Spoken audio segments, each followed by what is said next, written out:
You're listening to the Flickcast, a pop culture podcast about stuff nerds love. I am Chris Ulrich, and joining me as he does, thank goodness, because I would sound pretty stupid by myself. I'm so glad that you're here, Joe. Joe, you're here. I'm excited. Thank you. Thanks for coming. I am here. You know, you could do a second voice. You could talk to yourself in two different voices. Like Norman Bates, I could be Chris Ulrich and Chris Ulrich's mother. Yeah, exactly. Mother doesn't like it when I do podcasts. Oh wait, that doesn't make sense. So how are you, man?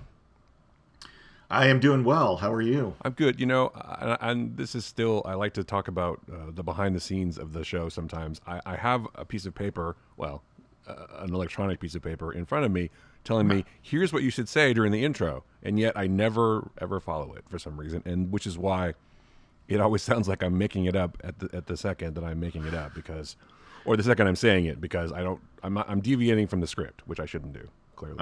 Anyway. I see. That's kind of what we do, though. I mean, well, it is in some ways, but I should say almost the same exact thing every week, and yet somehow I manage to mess it up sometimes. So I don't know. You do say the same exact thing. It's sad. It sounds exactly the same. It's sad. It is. It's sad. Oh, okay. I'm not great at this, but if you think we're okay at this, you can find the Flickcast. If you probably already know this, but you can find it at Apple Podcasts and at Spotify and at Google Podcasts and other places. What else did I miss? Stitcher. Patreon, YouTube. You can watch it or listen to it on YouTube even if you wanted to. Go tell two friends and have them tell two friends and so on. And so on. Yes, and if you if you wouldn't mind, you can give us a rating on Apple, which is still the best algorithm for that. Hopefully a good rating. That'd be fine. And yes, there's a Patreon, as we've said many times, patreon.com/TheFlickcast. If you want to throw the show a few bucks, that's cool. But if not, you can just listen for free because this is the service that we provide for your enjoyment or entertainment. It's for entertainment purposes only. It is. Do not listen while operating heavy machinery. Right, and don't take our advice on anything because we're basically unless you want to, on what movie to watch or something. But I wouldn't take it any farther than that.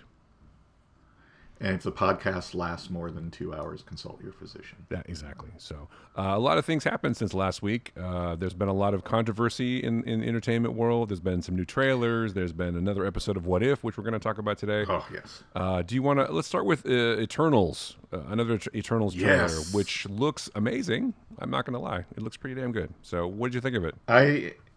I've never been a huge fan of the Eternals in the comics. I mean, they were okay. Jack Kirby just rolled over in his grave. I'm just kidding. I know, and they just never. I don't know. It was never a comic. I was like, oh, new Eternals comic. I gotta get that. So I never really followed them in the comics. And so when they were, we're gonna do an Eternals movie, I was like, well, it is Marvel Studios, so it'll probably be pretty good. But I gotta say, from the casting on, and most especially with the teasers and this now fuller trailer, I'm totally on board. It looks awesome. I cannot wait to see it. Yeah, like you, I am a Marvel comics reader and have been for most of my adult life, most of my life. I mean, not just my adult life, but yeah, I wasn't a big. I think what it was for me is I liked the characters that were more on the ground, like Captain America and the Avengers, because they were. I mean, still Iron Man had powers and whatever, but they were more grounded in reality and science more than anything else. So the Eternals were not something that I definitely would read. So, but putting that aside, the movie looks great, and the director obviously has a vision for this. And as we talked about during the pre-show when you and I were talking for the Patreons, or the patrons, I should say, this is the first time I've ever seen a possessory credit on a movie for Marvel, a Chloe Zhao film. I've never seen that before. I don't think so. And you mentioned that you thought Kenneth Branagh got it, but I don't know if that's true. I don't think so. I thought he might have, and I wonder. I guess I was going to say James Gunn for Guardians, but I think that was more for Suicide Squad, and I'm misremembering. I mean, I'm not the only James Gunn film all over that. I'm not the only person who said. Well, they said from the beautiful twisted mind of James Gunn, but they didn't. Yeah, Marvel is not in the habit of uplifting or elevating the directors or the stars. I mean, they don't put the cast first either usually. So they put the movie first. I mean, you have that, and then it goes, "What are we gonna do?" And then it cuts to the Avengers or whatever, and then they do the credits. But they don't, or they do them at the end a lot of times because they want to get into the story. So the fact that they're doing that, well, I mean, she's kind of got a lot of buzz. She won an Academy Award recently, Yeah. and they want to appeal to. Well, I mean, let's be honest, they want to appeal to the Chinese market probably. Although I don't know that she's Well, super I kind of popular. wonder I don't too. know. Well, I wonder too if it's kind of like, at least people had a passing familiarity or name recognition for like Iron Man and Thor and Captain America. Nobody knows who the Eternals are. So maybe they're like, hey, look, we got someone really awesome making this movie, so Right. you'll definitely want to check it out. Well, I think that's what they did with Kenneth Branagh with Thor too. It's like, oh, here's Thor. Yeah. He's kind of a cool character, but here's Kenneth Branagh. He's renowned Shakespearean Academy Award winning director. So this is a serious movie, and so maybe they want to say this is a serious movie too, but it's not too serious because it takes place in the MCU. And in the trailer, they mention the word Thanos even, and there's jokes which don't always work. They do talk about. So that was kind of like I think the pre criticism of the movie. It's like, and this is a problem in the comics too. It's like, oh, here's a secret society of very powerful beings that have existed for centuries on Earth, and it's like, great. So where were they when Thanos was tearing things up? Well, then they address that in the trailer, and it's like, well, we were told not to interfere. Well, they were told not to interfere because I think they're going to make the case that Thanos isn't a deviant in the MCU. Right. He's not. He's just a crazy mad Titan instead. So in the comics, the Eternals can interfere if they're meant to destroy the deviants, and so if the deviants aren't, if it's Thanos isn't a deviant, they can't do anything. But yeah, they have to address that obviously. I thought the other thing is they have two of the dudes from Game of Thrones too. So come on. I know, that's kind of fun. Yeah, and one of them doesn't have powers. Jon Snow does not have powers. He's just a human. But I guess he becomes a superhero, right? Yeah. Yes. I don't want to give it away. His name is the civilian name of a superhero. So we'll see if he gets the doohickey that makes him do the thing with the stuff and the hey in this movie, or if they're just setting him up for something later. Wow. Okay, that was vague. I'm trying to not spoil things. No, it's okay. And there's definitely some good-looking fights. There's some evil monsters, and they get to punch stuff, and they all have eye vision. They have like heat vision and stuff, apparently, which is interesting. It reminded me of Superman a little bit, but that's okay. Laser sharks. They had laser eyes. Laser beams. They had laser beams. So, I here's my if I had any criticism, it's that I think you're right. It's like here's some relatively unknown characters, and why do we care that much? Exactly, because these are cool people, cool actors. It looks interesting, but it's like whatever. Unless you're like a super big Eternals fan, there's no. I mean, Angelina Jolie's cool. I would see her in almost anything, but it's like there was no huge impetus to go to this necessarily, and especially in the theaters. I'm not discounting that there are huge Eternals fans, because there are. I mean, even Neil Gaiman wrote an Eternals miniseries. So, I think he got paid for that, though, probably. Yeah, but I'm just saying he didn't do it just for the love, It isn't just like somebody that they're like, well, we'll drag these characters out every once in a while so we can keep the trademark on them. Oh no, I don't think they're approaching the movie like that either. I think they are approaching it as this is a big deal. For Phase 4, this is sort of a helpful setup for what happens in the future of the MCU, and I think it's going to all lead to Avengers 5, whenever that is. But whoever's in that, well, they've been teasing that. Anthony Mackie will be in it because he's going to be in Cap 4, so he'll probably be in it. Okay. Is anyone really surprised by that? No one's surprised by that. Well, no, not surprised. Anthony Mackie is an okay actor, fine actor, but he doesn't do anything for me other than that. I mean, he's okay, but I'm not going to go rush off and go, the new Anthony Mackie movie, with as Captain America. I'll go see it because it's a Captain America movie, but I won't. Only I'd be more interested if Bucky and Zemo are in it, like they have like the Charlie's Angels kind of vibe going there. Charlie's Angels. That'd be funny. Wouldn't it? They just like solve crimes. Hey, We just solve crimes. It's fine. Yes.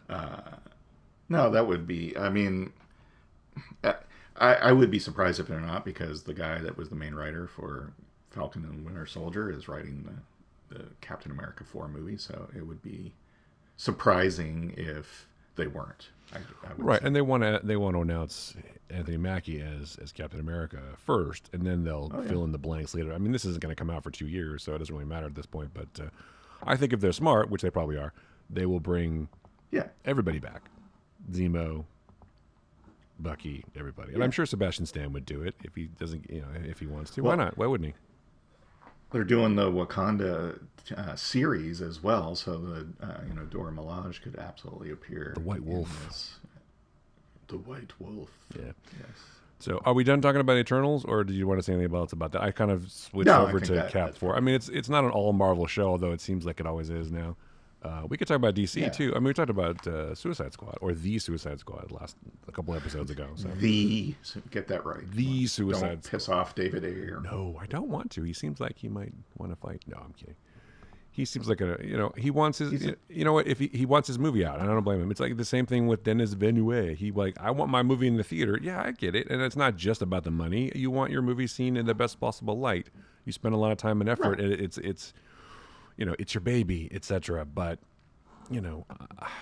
I just don't think that people are going to go to the theater, or they are, but I don't know if you should push for it during a pandemic. It just seems kind of silly. But, whatever. They're still pushing for James Bond to come out in September, so we'll see. Yeah, whatever. Whatever, man. So Eternals looks like it's going to be a blast and a beautiful looking movie. But it's just funny to me that there's always like that stinger joke at the end, and it's hardly ever amusing. It's like, he broke the table. It's not vibranium. So yeah, okay. But they always have a joke. It's like, that's fine, but you don't need to do that. It's like, we're fun too. No. It's not all serious. There's jokes. Ha ha. It's not just all serious where people die. It's still a comic book movie. It's not Joker rated R. It's anyway. No, it's not Deadpool 3. It's not Deadpool 3, which apparently is happening, so that's exciting. Exciting. We'll see. With Wolverine, right? Sure. With Hugh Jackman. Huge Jackman. So I don't know what that means. So, I will definitely watch Eternals, and I will definitely watch... I'll watch Cap 4. I'm hooked. I'm in. I'm already in, so I'm going to watch all the things. I watched a movie called The Green Knight. Let's transition. I'm going to transition away. Watch Green Knight finally last night. I have not seen it yet. I know. We're going to talk about it later when you watch it. But it's definitely interesting. I think definitely worth some discussion, which we'll get to next time or the time after that or whenever you get a chance. But we should jump into more Marvel stuff, I guess, and get into what if. What if? What if? Great. Ask yourself, what if? What if I cried at the end of a TV show? No. What if? No, it was very emotional. Who didn't? Well, I mean, people with no soul, maybe. Who knows why madmen do what they do? It was never not going to be somewhat emotional. I mean, I know it seems irrational on the surface, like people who cry about their cats. I don't get that, and this is just this is an actor that I saw in some movies. I never met the man. He seemed like a decent guy.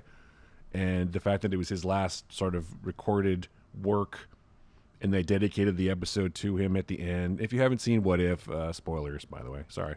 Yes. It was emotional because this will never happen again. I mean, they'll have to if they're going to keep this character, they're going to have to bring in, unless he recorded more stuff, but they're going to have to bring in somebody else to do it, or they won't. Right. But this was a great episode, I thought. Although the only thing that I found strange is there were, and I'm not the only person to mention this, I'm sure, but there was the whole Thanos reversal or change of heart thing. He did kind of casually make jokes about genocide more than once, which I don't know if that's okay. But, yes. I still think it was a good plan. Killing millions of people is funny. So, anyway. Right. And Nebula, Dad. That was... Yeah, it's still... Yeah, I don't know. It's still a show... I liked it. I liked it, too. I'm not saying I didn't. It's just... It's a show for kids, but not really, because genocide, not funny. But anyway, I suppose you could make the case that he really went through with his plan in Avengers, so... What's the difference, I guess? It's not that much of a difference, but the fact that he kind of changed his heart. And then they made sort of jokes about it, I guess, is maybe the difference, but... Anyway, other than that, great episode. What did you think? Yeah, I loved it. I think, unfortunately, one of the things that highlights is what a terrible person Peter Quill is. I mean, because instead of all it took was them taking T'Challa, and look what a difference he made. He made, the Ravengers are, Robin Hoods, and even Taserface is a nice guy, and he managed to turn Thanos, for God's sake. So it's it's kind of like, well, Peter Quill just isn't that good at anything. Well, I mean, it seems like I don't know that he's supposed to be that. I mean, he's just more of a no, I know. He's more of a morally ambiguous character, whereas T'Challa obviously is a good guy for sure. But yeah, that was. But funny. I love. There was a lot of little moments in this I liked. The most especially is recreating the beginning of Guardians, and yet they do know who Star-Lord is, and what's his name kind of completely fanboys over him, which is great. So, yeah, I'm so glad he got to do a different kind of thing with that role too. That was neat. Yeah. He got to be the fanboy, and it's like, oh, Star-Lord, I love you. Yeah.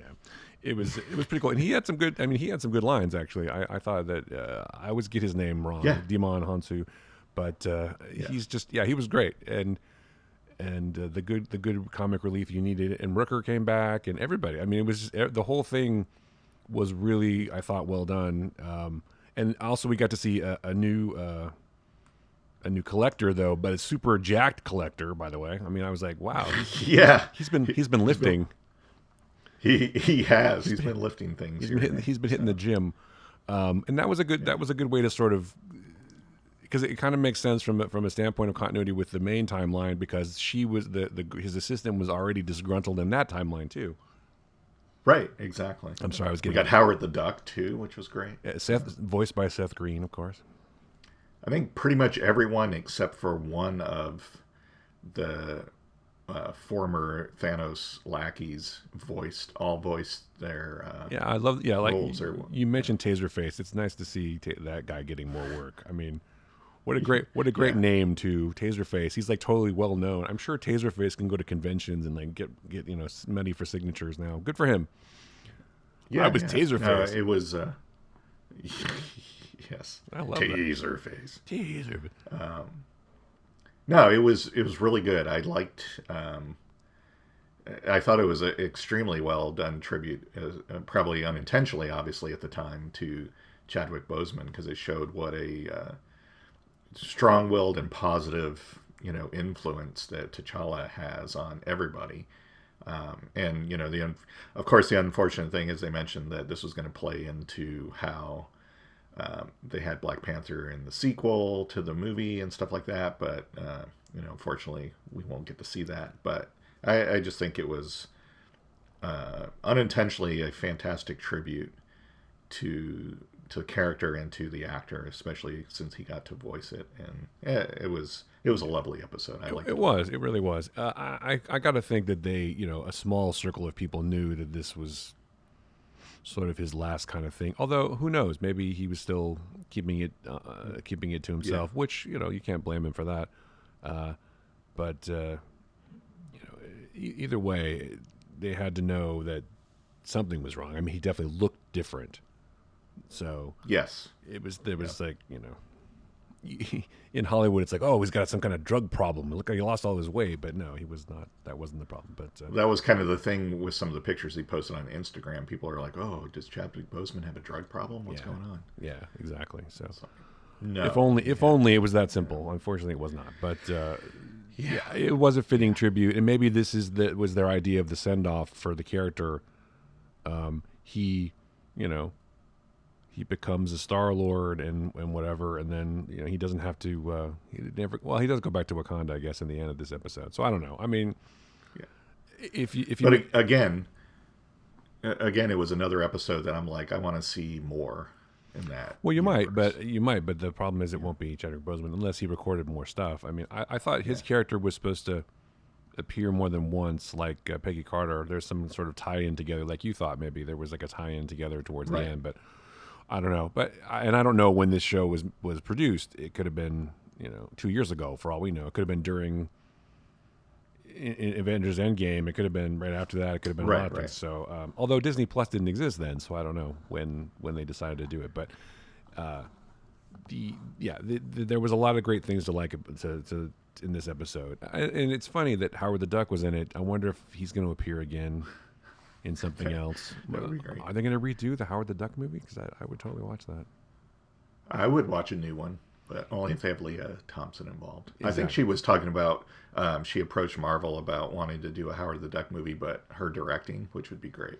Yeah, I saw that too. Yeah, I mean, I don't know. Yeah. I mean, she's been married to a director for a long time, Howard Deutsch, but I don't know if she's. Sure. I don't know if she's directed anything. Has she? Maybe some TV or something. I don't know. I haven't been following her career. Only there was a way we could find out. I haven't been following Leah Thompson's career, but you know what? Why not? Give her a chance. I mean, she certainly couldn't do any worse than a lot of other people who get movies. There's a lot of... That's a ringing endorsement. Well, it's not... I mean, I don't mean like that. It's just there are a lot of people, a lot of first-timers who get chances, and they're usually, you know, who they are, and to varying degrees of success, and why not give Leah Thompson a chance? She's intimately familiar with the character and the world, so it's like she's actually a pretty good choice. You can surround her with intelligent people too, and you know, high people at the best of their craft. You know, the good DP and this guy and this guy and this girl and this person, and this, you know, whatever. You can surround her with all the professionals. And she has directed a bunch of stuff actually, a lot of TV. Well, there you go. She's directing an episode of Star Trek Picard. Well, there she's you directed go. a few episodes of Stargirl and Young Sheldon. So see, there you go. There you go. So it's not even that far fetched. Yeah, see, she could totally direct it. Absolutely, I think they should do it. So there you go. Now that I'm in favor of this. Now that we said that, I'm sure that Marvel will totally do it. So I don't know, I don't think Kevin Feige has a problem with female directors. Obviously, no, he's certainly given work to a lot of them. So, do you think it's up to him at the end? It's like, I'm going to hire this person and that's it, or do you think the studio has to approve it too? I'm kind of curious. I'm sure. I bet. As long as he makes money, probably. Yeah, I mean, I think more so now he can probably say, "Hey, we should get this person to do this movie. They would do really well." Or they've approached me with a really great idea, and I'm sure they're probably like, "You got it, Kevin." Probably early on, they were probably like, "I don't know." So, well, before, I bet that played a lot into Edgar Wright not doing Ant-Man. I don't know that that was Feige going, "No, you're not going to do it." I think he was told, maybe we don't want to do what he wants to do. So, yeah, I still like. I wasn't there. So bring me the right cut. Yeah, I don't know. I still would like to see what that turned out. Although I admit I was skeptical about Ant-Man, but it actually turned out pretty well. So. I shouldn't have been skeptical of the guy who did Bring It On. So, sorry. You should. I should not have been. I apologize. I'd still like to see Edgar Wright do a Marvel movie, but I don't know if it's possible. Maybe he and Feige didn't get along. I mean, we'll never know. But I'm just curious. Possible. I'm just curious because Feige was making movies and making money for Marvel before Disney bought them. And I'm sure part of his deal was, I have autonomy. You know, I would feel like it should be. It's like, I'm like the decisions about what, because obviously I can make proper decisions and make money. And until I start losing money for you, then, you know, then piss off. But I don't know. Then leave me alone. Leave me alone, dude. I want to hire Leah Thompson to direct the Howard the Duck movie. I don't know. I mean, I feel like they won't necessarily do a Howard the Duck movie, but they might have Howard the Duck show up in one of the multiverse movies. Why not? I'm still saying they should do a Pet Avengers movie. I know. Well, man, you know what? Cosmo Paw Patrol, the movie is apparently doing really well. So there you go. See, Pet Avengers. Someone made a joke like, let's not normalize dogs as narcs or something like that. It was kind of funny, but. What? Not even McGruff? Come on. Not even McGruff, the crime dog, exactly. So we got off track, of course. But what if? There you go. Yes. Yeah. Other than the casual jokes about genocide, which don't bother me, but I can see how they might bother some people. I just thought it was kind of in character for Thanos. Maybe he's not really reformed, or maybe he's sort of reformed. But there must be multiverses where Thanos is actually a super good guy too, which would be interesting. Yeah. But I'm glad for Josh Brolin to come back and play the character differently. I don't know why I'm happy for actors who get to do more work. It's just a weird thing that I have. I'd like to see them. Well, and Yondu got to be, I mean, everybody got to play their characters differently, and that's got to be, you know, first gratifying, but it's also kind of cool for us to see Again, what if? What if? Exactly. Yeah. I just like, so they addressed like the whole thing that people were complaining about Thanos. He's like, well, he showed me there was a different way to allocate resources, because everyone was like, why didn't he just use the gauntlet to make more stuff or to make more food, reallocate, and that's kind of what they did in that episode, or at least commented on, and I thought that was pretty funny. But well, yeah, because it makes sense. Why is his method genocide? Well, the answer to that is that's the story they're telling. Well, not only that, but that's because he's evil. Fundamentally, he's a psychotic. Not evil though. Well, no, he's psychotic, but he's not evil. Okay, well, in his mind, he's the hero, right? Well, exactly. That's Infinity War was his hero's journey. I mean, he at the end he achieved his goal, and he got to retire and smile and all that kind of stuff. Yeah, he got to retire and smile, and then he decapitated. I can't even talk today. Exactly. Endgame was not his movie. Infinity War was Thanos' movie. It was his hero's journey, and he achieved what he set out to do. Endgame was not. So no, Endgame was you can't be evil and and do stuff like that. But I thought that was interesting. You can't play God. How they said in the Eternals trailer, this snap that brought everybody back released the energy, blah blah blah. That started what? I don't understand that part. Maybe these are all mutants, and they have 7 days. Yeah. 7 days. Well, there has to be a ticking clock, right? 7 days to fight CG monsters to get the band back together. And fight. Anyway, I guess we'll see what happens. Very excited. Yeah. But yeah, this What If episode was very cool, and I enjoyed it a lot, and I've watched it a couple times. And like I said to you before the episode started, I think one of my favorite things is Nebula's nickname for T'Challa, which is of course Cha-Cha, which I appreciated. That was a cute little bit, and she was great, by the way, playing her part differently too, in the double and triple cross, and it was just a well done episode, very clever, and gave a lot of good fan service, which is okay sometimes, and maybe some closure for T'Challa as a character, because in many multiverses he's still alive, right, and still out there doing the right thing, so that's good.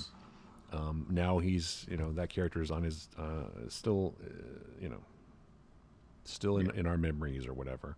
But it won't be, obviously, Chadwick Boseman anymore. But I just wonder, again, I'm still wondering what they're going to do with the second one, but we'll see. It sounds like they have a plan, but we'll see. Yes, we say that a lot. We'll see. We'll see. So, yes. Well, because, they're not letting us see early cuts for some reason, so we'll just have to wait and see. No, yeah. I'm not in LA anymore, so I can't really LA. I'm in LA. I can't really try to persuade people to show me things anymore like I used to. It's a lot easier when you can call up and say, "Hey man, let's get some lunch or whatever and hang out and get some coffee," and you meet up with people and they're like, "Oh, so what are you working on?" "Oh, really? I didn't know that. How interesting." It's like, how's that looking? It was much easier to call. Well, here, I'll show you some footage. Come back with me. I'll show you some. Oh, I've got some on my laptop. I don't know if I can. Okay. Yeah, it's okay. Just come on in the editing room. It's fine. Isn't hey, let's go grab some coffee or get some lunch in LA. LA. Isn't that pretty much code for I want something from you? Isn't that kind of understood? Sometimes. I mean, sometimes it is. Sometimes it's not. It's like sometimes you legitimately want. But yeah, a lot of things are solved or organized or discussed, or deals are made over meals or over drinks or whatever. Right. There's a lot of networking. It's a lot of that kind of thing. I mean, I don't know if it's that way now, obviously, because people are working at home and stuff. But back in my day, it was, let's get lunch, let's do this, let's do that, or let's have coffee, let's have that meeting or whatever. I'm totally okay with talking about things over food. I'm a big fan of that.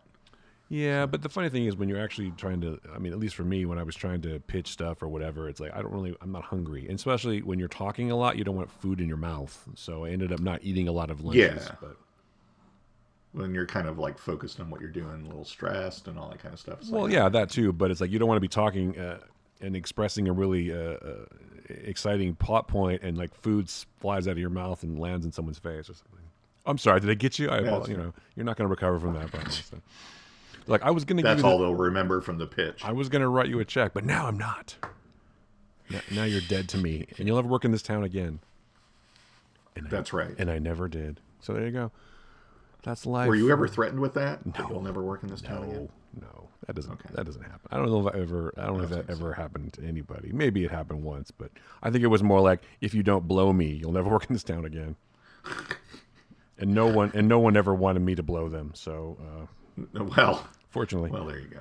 There we go. Well, I mean, I'm not trying to make light of it. I think that's the context where that happens. Like, you'll never work. I'll ruin your career if you don't, let me jerk off in front of you or whatever. I mean, whatever the fuck Weinstein used to do or whatever. One of those assholes. But that never happened to me. Fortunately, I guess. But you know what? It's unfortunately not just women who have to deal with that. I mean, look at the whole Brendan Fraser thing. I mean, obviously, it was traumatic for him. It's so gratifying in some ways to see.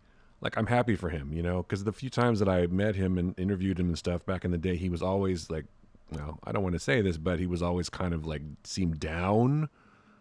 And one or two times he'd definitely been, hitting the sauce, which is fine. You can drink. I don't have a problem with drinking, but it's just now we know maybe what some of the causes of why. Yeah. And it's unfortunate because it can happen to people you don't necessarily suspect. But he seems to be coming back. He's in the new Scorsese film, so good for him. Yep. And everyone seems to be universally thrilled that he's gotten more work. Especially the ladies are like, "Oh, Brendan Fraser, I just want him to be okay." It's sweet in a way. Yeah. Well, I think he's a fine actor too. I like seeing him and stuff. Well, yeah, he was in that thing we were talking about before, No Sud Moo. I thought that was he was good in that. Yeah. He's good. Yeah. And I didn't watch Doom Patrol as much as you did, but that was just his voice, though, I guess. So that wasn't really his. Yeah, new season coming up. Well, no, he doesn't just do voice work for that because they do flashbacks for various characters. Oh, really?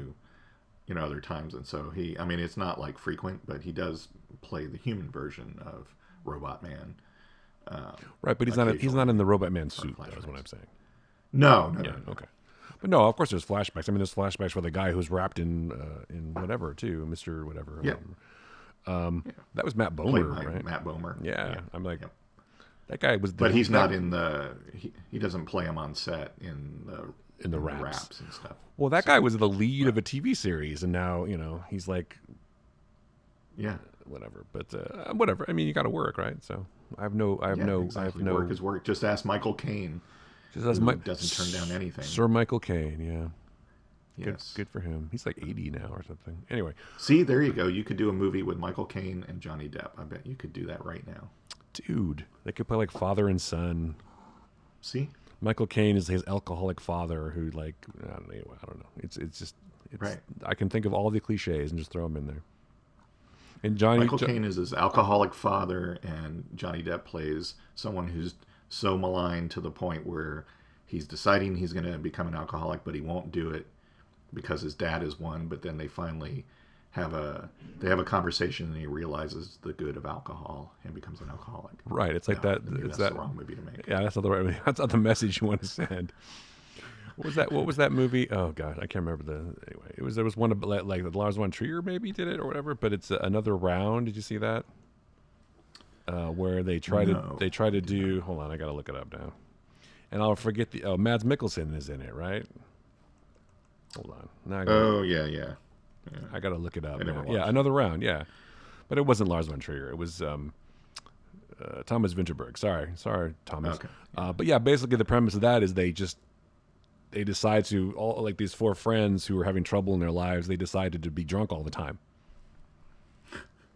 And so they have much more success, and they're trying to figure out the level of alcohol that they can keep it at, like a certain amount of alcohol or a certain amount of drunkenness where they can get through their lives and have positive effects, as opposed to at what point does it become detrimental? Like, where's that line? And that's always the trouble I had with alcohol. It's like, yeah, you can have a couple drinks and feel great, but then it's hard to know exactly how much is too much.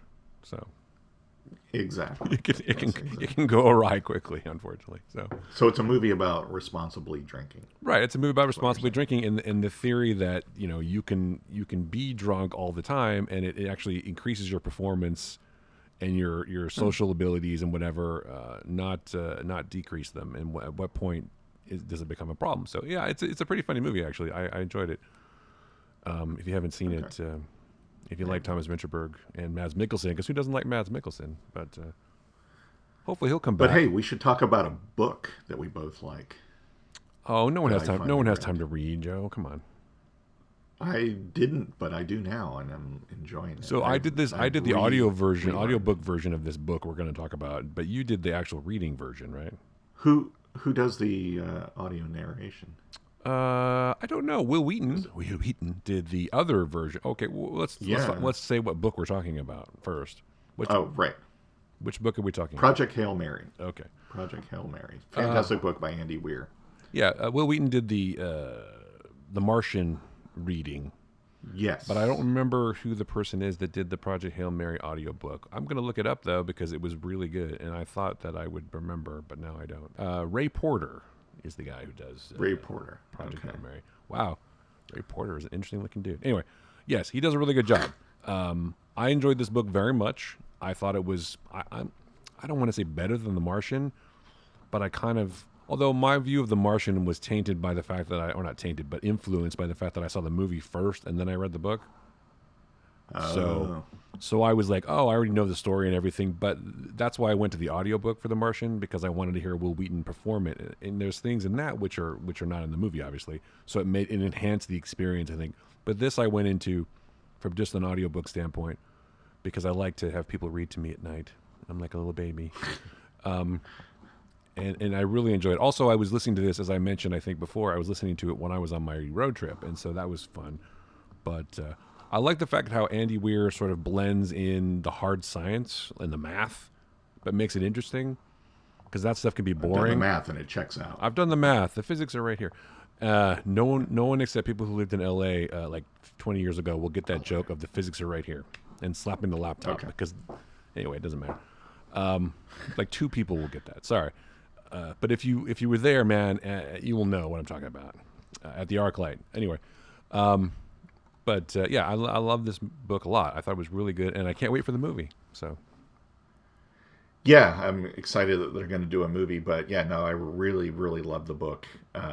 It is not far removed from The Martian in the way it's told, but no, again, it's hard to talk about without significant spoilers, but I guess you could just talk about, like, the premise is that the sun is dying, right? And so we don't know why, and so they have to launch a ship to another place, another part of the galaxy where the sun is not dying, to find out why their sun isn't dying, right? Is that right? Yeah, well, they do know why it's dying, because there's these microbes that are basically right, but they want to know why the other one isn't dying. Yeah, draining the energy of the sun, and they notice that it's happening in our local system in the galaxy, and so they, launch a ship to I guess the nearest sun, Tau Ceti, which is not being affected by these microbes, to discover why it's not, and hopefully be able to extrapolate that into a way to save Earth, basically. Right. I mean, obviously, there's a big pro-environmental message in the book. They do talk about climate change. Obviously, they talk about a lot of stuff, but this is like an imminent threat to the sun. And maybe you don't know that much about science, people listening, but we need the sun. It's kind of important. Yeah. And if it dies, if the output of the sun decreases even to a small degree, it's pretty detrimental for the Earth. Yes. In terms of, like, extinction of the entire human race. So that's kind of a bummer. So yeah, they send a person out in the ship, and it's an interesting sort of path the way he gets there. Obviously, he, if you know anything about story, obviously he ends up on the ship somehow. The main character. It's just, I think it's cool how they get there.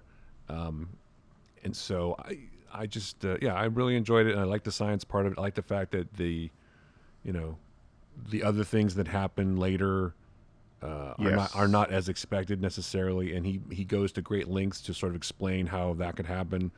I'm trying to be vague. Yes. I don't want to spoil. You know what I'm talking about. It's really not worth spoiling, because it's very enjoyable to discover this all on your own. It really is. Yeah, it really is. But it's definitely worth, if you like science fiction, as I do and as Joe does, it's definitely worth reading or listening to, because again, the audiobook was really good, and the guy who's doing it is really good at the accent Yes. and the whole thing. It's definitely a really good book as a sci-fi fan. And these are the kind of books I like because it's a quick read, if that makes sense. It's not like bogged down with a lot of too much. I mean, it's almost 500 pages. The book is, but it goes quickly, and you don't feel like it's lagging or anything like that. It's interesting the entire way, I think. Yeah, and what I really like about Andy Weir books is they're hard science, and they're very uh, science heavy. But I think he does a really good job explaining the science and why the characters doing the things the way they are. Much like The Martian, and I've only read these two books, Martian and this one, but much like The Martian, there's a very confined space for this person to work in and be able to do the things. So when things don't go necessarily as expected or go awry, there's no reliance on, you can't run down to the supermarket and get a replacement or order in from Amazon, a new device to help you with this. You have to work with what is available, and their smarts. And I think that's to me, that's kind of the appeal of both books, is figuring out how, or seeing how they're going to figure these things out, and it's quite rewarding. Yeah, it's a good device that he uses to sort of reveal the story too. The way it starts, Yes. with the main character, and they're sort of like an onion, right? They're sort of peeling the layers, and you're finding out. I know who they might get for the main character. It's supposedly Ryan Gosling, so I don't know if that works for you, but I want to see. It totally would work. I want to see who plays Eva Stratt. I think she's I think she's a really interesting character, and I'm just going to say that character I enjoyed a lot too, and the way, I think it's also because of the way the narrator does her voice in the book too. It's just, you can picture her so.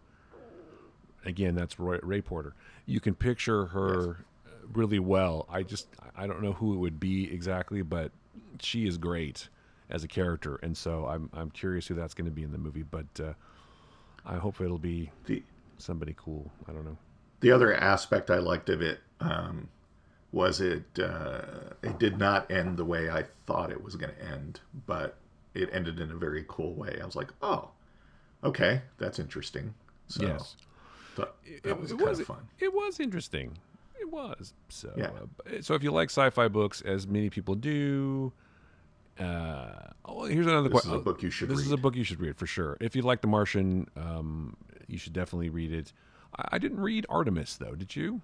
I missed that one. No, I have not read that yet, and now I want to.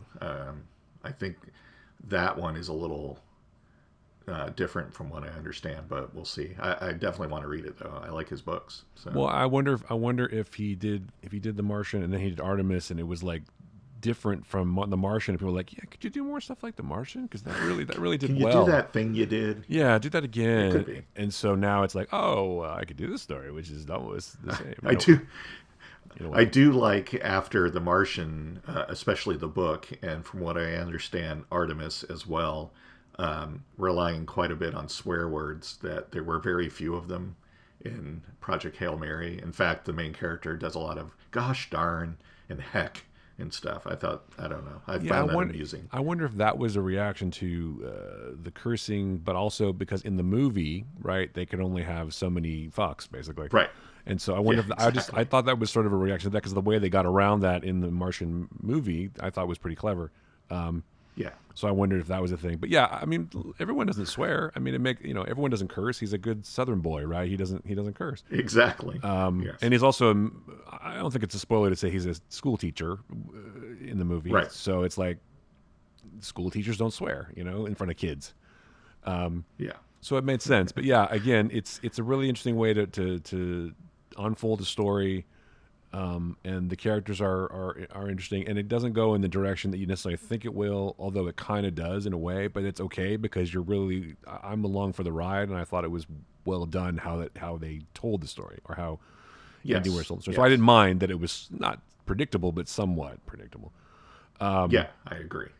But that's okay because it's hard to make something wholly original because everyone, if you know anything about how drama or dramatic books or movies work, it's like the main character is probably going to do something and survive and or whatever, or save the day or not save the day. But there will be a through line of something that happens, and so you can't really escape that. I mean, you can't have a story where in the first chapter the main character is introduced and then dies or something, and then it's a whole other story because that doesn't work. So it's just, although that might be interesting. But anyway, so it's just, even though you can kind of guess how it's going to go, this had enough development and twists to make it super interesting. So I really enjoyed it. Yes, no, I did too, and it's one of those, my gauge usually on a story is that when I get to the end of it, if I'm like, well, I want to know more about that universe, and I do for this book, especially end pieces, I want to know more about that, but not necessarily that I want him to write sequels because I don't think he will, but that to me is kind of like, the old saying of always leave them wanting more. You could make a sequel to this. You could, yes. Absolutely. You could. And I did not realize, but Lord and Miller are going to direct the movie, so that's cool. Oh, interesting. Okay, yeah. Cool. I just noticed that. So I mean, big Spider-Man Into the Spider-Verse fans. So absolutely, I think that that's a fucking fantastic movie and really helped to restore my faith in animation. And I don't think you'd have a What If it wasn't for Spider-Verse, by the way. The fact that's probably true. Yeah. Because people are more willing to take chances on animation. I mean, yeah, you have like Bad Batch and whatever, but that's a different kind of animation. I'm talking about, this kind of thing was definitely. And you know what? This episode seemed more. I'm going back to What If for a second. This episode of What If, the animation seemed more polished in a way too, like they had sort of improved it, if that makes any sense. Yeah, I can see that. Yeah. So I'm wondering if the episodes are in order of the way they were produced. Maybe not, or maybe they just refined their technique after the first episode or something. But I just thought it was a little different. Anyway, I don't know. And I don't have anything against Lord Miller. To go back to whatever. I mean, who knows what happened with Solo? Dealing with the studio has got to be difficult. I'm sure it was a case of we want to make this kind of movie, and they're like, no, we want to make this kind of movie, and we don't care what you want. Yeah. So piss off. Would their version have been better? I don't know. I'm not a Solo hater. I thought Ron Howard. I'm not either. I thought it was enjoyable. Yeah, it was. I thought Ron Howard. It's hard for Ron Howard to fuck up big time. He's a decent, sometimes good director, and he's made some good movies. It's just he's more of a technician, I think, than an art. I mean, I hate to say it like that. I'm not trying to be a dick, but he's more of a technician than an artist, if that makes sense. He's not enamored with the artistic sensibilities. Like, I'm not a genius auteur. He's a guy. He's a director. He's like, I'm going to come in and get the job done. We're going to do a good job. It's like Clint Eastwood. It's like, I'm going to make the day, or Spielberg. Like Joe Johnston, they're going to make a solid movie. They know their craft, and they're not going to like make anything, like David Lynch or anything like that. But you're going to get an enjoyable movie at the end of it. Well, I feel like there was probably too many fart jokes in the Lord Miller version, or something like that. There was too much comedy, and they didn't want it to be a comedy. And so, but that's something that should have been discussed in the deal making process. Well, not in. I'm kind of thinking wouldn't you know that when you hired them? I mean, well, that's true too, and that's why people criticize Kathleen Kennedy a lot. It's like, didn't you know what movies they'd made before? They had made freaking 22 Jump Street and Lego, and I mean. They don't make hard sci-fi bummer movies. They make funny Lego movie. Have you seen Lego Movie? I mean, it's just I love Lego movies. Yeah. Although here's the thing. Maybe the thinking was, we like the movies they make. We'd like to see something similar to that in the Star Wars universe. And maybe along the way, it was just like, we all had our idea of how this was going to look, and it's not gelling or it's not working the way we want, so we're going to part ways. I'd like to see. So now we're going to see the Lord Miller cut of Solo, right? Bring the Lord Miller cut. So I don't know if they did enough to have a cut. Frankly, they didn't finish the movie, so I don't think so. So but that's unusual. It's unusual for directors to get replaced like that. There must have been a huge falling out between them and Kathleen Kennedy, probably because it doesn't happen that much. You don't see that happen very much. So. No. But good for Ron Howard, man, stepping in. I mean, if you want someone to finish, we've talked about this before, but if you want someone to come in and finish your movie and do a good job, it's like, here's a guy. He can totally do this. And I can count on him. And, and this is not a slight to Ron Howard. He's a mensch, in my opinion, a really great guy. But he's kind of more of a company man. It's like he's going to do the job he's hired to do. He's not going to necessarily want to make it his own, if that makes sense, Right. So, well, there's your director for your pro-alcohol Johnny Depp, Michael Caine movie right there. Ron Howard. That's interesting. Yeah. See? Yeah, I like that. No, I feel like that it needs to be more. I don't want to say artsy, like Gus Van Sant or something like that. Yeah, well, that might be too on the nose. I don't know. It needs to be, and we need to expand our horizons. It needs to be maybe there's other voices out there that haven't been explored as much. So maybe there's a female director. Yeah, let's hire. Who directed that movie Honey Boy? I would hire her to direct this movie with the Shia LaBeouf. See, there you go. I can't remember her name, but I would hire her to do it. I'd have to figure out her name first though, because it's harder to find. You could bring in Shia LaBeouf, and then at that point he can be the brother to Johnny Depp's character. Wow, that's really good. I like that. And then we need Crispin Glover just to mess things up too. Right. See. Who are the actors the most method actors out there? That we also need Vincent Kartheiser too. Sorry, no. You can convince Daniel Day-Lewis to come out of retirement for a bit role as he's the clerk at the liquor store. No, he's playing the bottle. He's playing the bottle of booze. Bottle, yes. You don't. He's going to live as a bottle. He's going to live as a bottle for a year. Yeah, look at that. My God, he's amazing. You won't be able to make it for like 5 years because he'll also have to spend 2 years making bottles and living in a distillery too. Yes, exactly. Speaking of I don't know actually what it has to do with anything, but have you started watching the new season of Titans? I have not yet. Oh, okay. I watched the first. I just mentioned Vincent Kartheiser. That's why I thought of it. But I watched the first 2 episodes of the new season of Titans, and I'm enjoying it quite a bit. So, is he a lech?